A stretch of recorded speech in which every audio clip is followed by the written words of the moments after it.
உள்நாட்டு கிரிக்கெட் தொடரான Vijay Hazare trophy December மாதம் தொடங்க இருக்கு. இந்த நிலையில விஜய் ஹசாரே டிராபியில ஹர்திக் பாண்டியாவின் பவுலிங் ஃபிட்னஸை கண்காணிக்க பிசிசிஐ திட்டமிட்டு இருக்கதா தகவல் வெளியாக இருக்கு. 2025 நடைபெறவிருக்கும் சாம்பியன்ஸ் டிராபி தொடர முன்னிட்டு இந்த முடிவு எடுக்கப்பட்டிருப்பதா சொல்லப்படுது. மகளிருக்கான ஆசிய கோப்பையில தொடர்ந்து 2வது வெற்றியை பதிவு செஞ்சிருக்கு இந்திய பெண்கள் அணி. UAEக்கு எதிரான போட்டியில 78 ரன்கள் வித்தியாசத்துல ஜெயிச்சிருக்கு இந்திய பெண்கள் அணி. இதன் மூலம் குரூப் ஏல புள்ளிப்பட்டியல்ல முதலிடத்துல நீடிக்குது இந்திய அணி. மகளிருக்கான ஆசிய கோப்பை தொடர்ல UAE அணிக்கு எதிரான போட்டியில 201 ரன்களை குவிச்சிருந்தது இந்திய பெண்கள் அணி.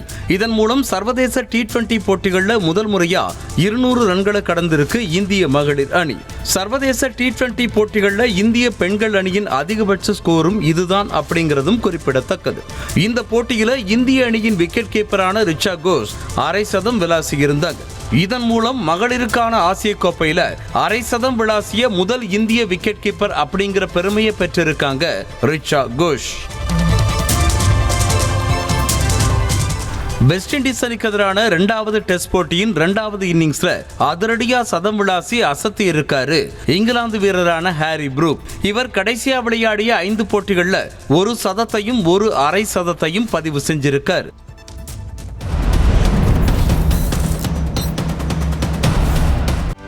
செய்திகளை உடனுக்குடனும் துல்லியமாகவும் தெரிந்து கொள்ள சப்ஸ்கிரைப் பண்ணுங்க.